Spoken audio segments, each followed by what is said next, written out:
Hello student, myself Ajay Jaiswal, Trade Copa Theory ATO from Global Private ITI behind मनकादाई मंदिर, Baloda road, Akaltara, district Janjgir Champa, Chhattisgarh से आपका हार्दिक स्वागत करता हूं वीडियो क्लासेस में। ई कॉमर्स के बारे में हमने पिछले क्लासेस में कुछ जानकारियां ली थी। ई कॉमर्स का बेनिफिट हो गया, ई कॉमर्स का प्रभाव हो गया।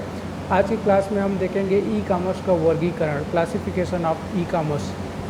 ई कॉमर्स को या फिर एक ऑनलाइन बिजनेस को कितने प्रकार से वर्गीकृत किया जा सकता है, कितने प्रकार से इसको बांटा जा सकता है, वो आज हम जानेंगे। पहला तो ई कॉमर्स को क्लासिफिकेशन में हम देखेंगे business to business e commerce, जिसको शॉर्ट फॉर्म में बोला जाता है B2B ई कॉमर्स, है ना। आगे B2B ई कॉमर्स के बारे में जानने से पहले कितने प्रकार के क्लासिफिकेशन इसमें होते हैं या कितने प्रकार के वर्गीकरण होते हैं उसको देखेंगे।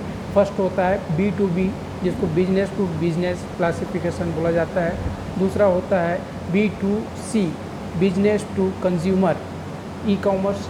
And next consumer to business e commerce, just opposite होता है business to consumer, consumer to business. And next जैसे आप देखेंगे business to employ e commerce और consumer to consumer e commerce. ये जो क्लासिफिकेशन है इसका डिटेल आगे हम जानते जाएंगे। जैसे business to business e commerce, जिसको B2B ई कॉमर्स बोला जाता है। Business to business e commerce B2B e commerce भी कहा जाता है। B2B ई कॉमर्स एक बिजनेस को उसके डिस्ट्रीब्यूटर्स एंड रिटेलर्स के मध्य में विभाजित किया जा सकता है। जैसे B2B कहने से तात्पर्य ये है, कोई कंपनी अपने समकक्ष जो कंपनी होगी, है ना, उससे अगर कोई बिजनेस स्थापित करता है या उससे कोई डील करता है, मतलब बिजनेस टू बिजनेस। कोई एक कंपनी अपने समकक्ष दूसरी कंपनी से जब बिजनेस करता है या कोई डील करता है, तो इस प्रकार के क्लासिफिकेशन को क्या बोला जाता है, B2B क्लासिफिकेशन। फॉर एग्ज़ाम्पल कोई मैन्युफैक्चरिंग कंपनी है। मैन्युफैक्चरिंग कंपनी मान के चलिए कोई कार बनाने वाली कंपनी है। अब कार बनाने वाली कंपनी कार के हर एक पार्ट्स को अपने ही कंपनी में मैन्युफैक्चर नहीं करता है या फिर मैन्युफैक्चरिंग नहीं करता है। जैसे कि कार में लगे हुए इंजन्स हो गए, उसके बाकी पार्ट्स हो गए, ये तो कंपनी बनाती है।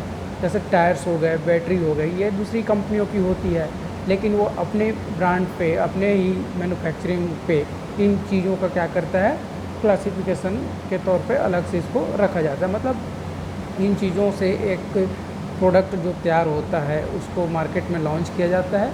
और जो डील होता है बिजनेस टू बिजनेस, जैसे कि टायर कंपनी और एक कार कंपनी के बीच में जो भी डील होगी वो क्या किस प्रकार का डील होगा, B2B, है ना। इस प्रकार के क्लासिफिकेशन को क्या बोला जाएगा, बिजनेस टू बिजनेस क्लासिफिकेशन।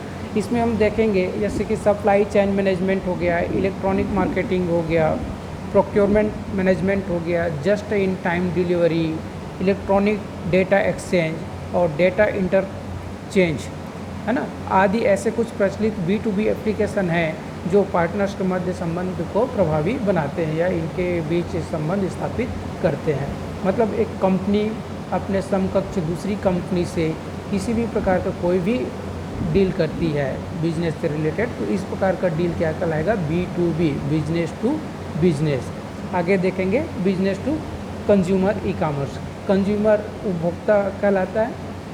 जैसे कि हम साधारण जो कोई भी चीज़ परचेस करने जाते हैं तो हम क्या कहलाएंगे, कंज्यूमर कहलाएंगे। तो बिजनेस टू कंज्यूमर आप डायरेक्ट इससे इंट्रोड्यूस हो सकते हो। कोई भी प्रोडक्ट आप खरीदते हो किसी कंपनी से, जैसे ऑनलाइन कोई प्रोडक्ट आप अपने घर मंगाते हो, तो कंपनी से आप तक जो प्रोडक्ट आती है, मतलब कंपनी और आपके बीच क्या रिलेशन होगा, बिजनेस टू कंज्यूमर, है ना। बिजनेस टू कंज्यूमर बहुत ही सरल और जाना पहचाना एक बिज़नेस है, जिसको आप भी जानते हो कि बिज़नेस टू कंज्यूमर किस प्रकार का डील होता है। आप सामान खरीदते हो, आपके घर सामान आता है, आप उसका पेमेंट करते हो, तो इस प्रकार का रिलेशनशिप क्या कहलाएगा, business to consumer e commerce. जैसे बहुत सारे एप्लीकेशन इसके अंतर्गत आते हैं, अमेजॉन, फ्लिपकार्ट, स्नैपडील, है ना। तो इस प्रकार का जो व्यापार होता है ये क्या कहलाता है, business to consumer e commerce, ठीक है।